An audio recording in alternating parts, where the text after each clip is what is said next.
프랑스 파리의 여름. 누구도 예상하지 못한 단 한 곡이 전 세계를 멈추게 했다. 지금 저걸 사람이 부른 거야. 한 외국 관객의 떨리는 목소리는 그 순간을 설명하는데 더 이상의 언어가 필요 없음을 증명했다. 2025년 7월, 일본이 야심차게 준비한 글로벌 문화 프로젝트 재팬 엑스포 페스티벌은 프랑스를 시작으로 유럽을 향해 출격했다. 퍼스트, 조일, 전설적인 락밴드까지 총출동하며 일본 대중문화는 다시 한번 K-팝을 넘어서겠다는 포부를 드러냈다. 수십 년간 축적된 애니메이션과 J-팝의 자산, 그리고 내수 중심으로 다듬어진 장인 정신을 앞세워 그들은 외쳤다. 지금이야말로 K-팝의 시대를 마감하고 일본 콘텐츠가 다시 중심에 서야 할 시간이라고. 그러나 그들 누구도 알지 못했다. 그 누구의 이름에도 실리지 않았고 포스터 어디에도 얼굴이 없던 단 한 사람이 모든 판을 바꾸게 될 줄은? 그는 춤도, 밴드도, 화려한 의상도 없이 무대에 올랐다. 조용히 피아노가 깔리고 그저 입을 열었을 뿐이었다. 정동원. 17, 트롯에서 시작해 오페라와 발라드를 넘나드는 보컬리스트. 그가 무대에 오른 순간 관객석은 숨조차 멈춘 듯 고요해졌다. 그리고 단 3소절이 흘러나오는 그 찰나, 전 세계가 무엇을 듣고 있었는지를 깨달았다. 그건 기술도, 스타일도, 기획력도 아니었다. 목소리 그 자체였다. 같은 시각. 인근 공연장에서 펼쳐진 일본 아티스트의 메인 무대는 안타깝게도 음향 문제와 무미건조한 퍼포먼스로 인해 관객 반응이 미지근했다. 누군가는 중도 퇴장했고 누군가는 SNS에 실망을 남겼다. 일본 언론은 여전히 도전은 의미 있었다고 보도했지만 진짜 뉴스는 다른 곳에서 벌어지고 있었다. 정동원의 무대는 프랑스 공영방송 생중계를 통해 유럽 전역으로 퍼져나갔다. 그리고 단 1시간 만에 SNS 실시간 트렌드를 장악하며 검색어 1위에 오른 이름은 K-팝 아이돌도 일본 아티스트도 아닌 바로 그였다. 이제 이야기는 시작된다. 정동원이 그날 무대에서 부른 단 한 곡, 그리고 그 곡이 무너뜨린 자부심과 흔들린 이들의 반응. 이 다큐멘터리는 그날 파리에서 벌어진 숨겨진 진실을 따라가며 음악이란 무엇인가를 다시 묻는다. 2025년 7월 13일 오후 7시 30분. 파리 외곽에 위치한 생드니 컨벤션홀.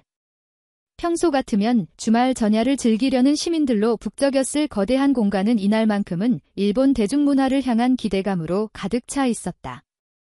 일본이 주최하는 재팬 엑스포 페스티벌이 바로 그 중심에 있었고 퍼스트를 비롯한 인기 J-팝 그룹과 전설적인 락밴드 LUNASH가 총출동한 행사였다.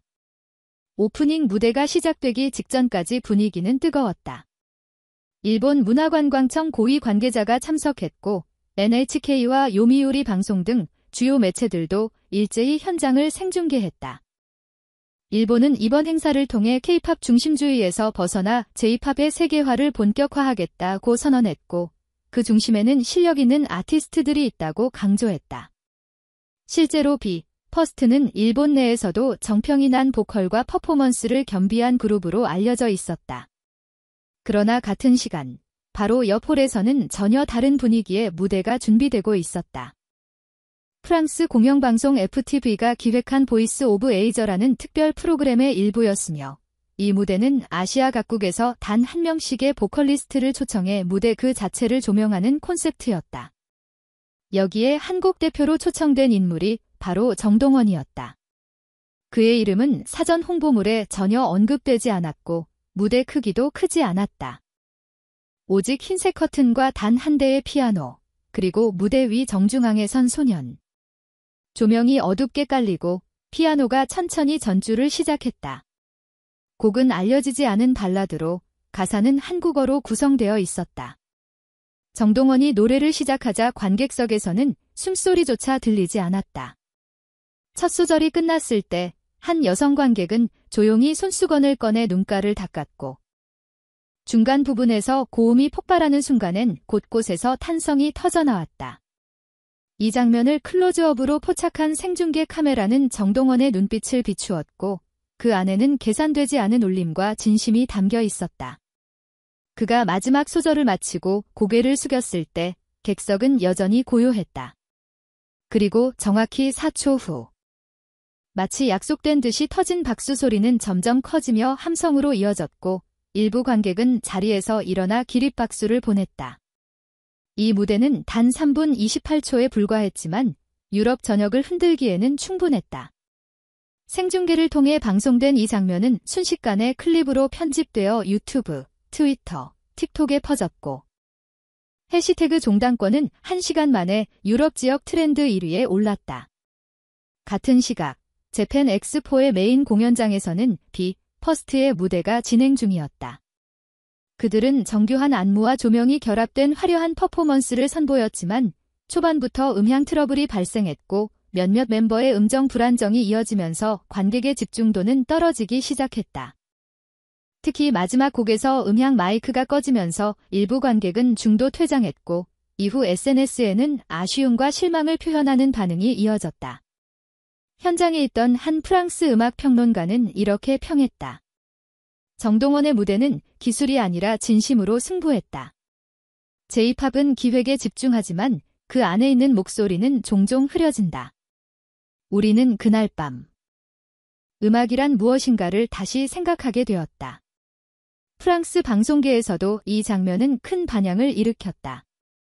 FTV는 다음 날 정동원의 무대를 전체 클립으로 재편집해 프라임 시간대에 한 번 더 방영했고 문화 프로그램에서는 한국 보컬이 유럽의 중심으로 이동하고 있다는 제목의 기획 토론이 열리기도 했다. 한편 일본 내 반응도 심상치 않았다. 평소에는 자국 콘텐츠만 조명하던 일본 음악 매체 롤링 J 토키오는 이례적으로 정동원의 무대에 대한 평론을 실었다. 그들은 이렇게 썼다. 우리의 보컬리스트들은 왜 진심을 전달하지 못하는가? 정동원의 무대는 일본 음악계가 오랫동안 간과해온 본질을 드러낸다. 우리는 형식을 중시하는 동안 그들은 감정을 길렀다. SNS에서도 변화가 감지되었다. 일본의 20대 팬들 사이에서는 정동원의 무대 링크가 번역 자막과 함께 공유되었고 일부 팬들은 J-팝 아티스트들에게 이제 진짜를 배워야 할 때라고 댓글을 달았다. 그러나 정동원은 이런 반응과는 달리 자신의 SNS에 단 한 문장만 남겼다. 감사합니다. 저는 그저 노래를 했을 뿐입니다.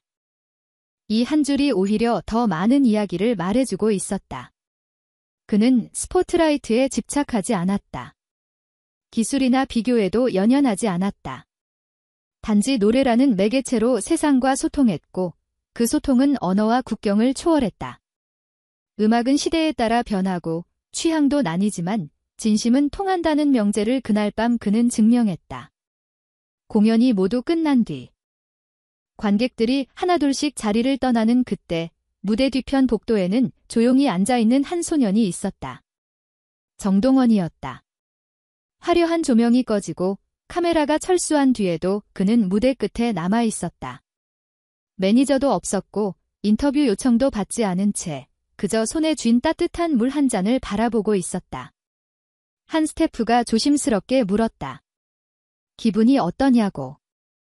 그는 웃으며 대답했다. 오늘 노래할 수 있어서 감사했습니다. 무대는 잠시였지만 마음은 오래 남았으면 좋겠다고.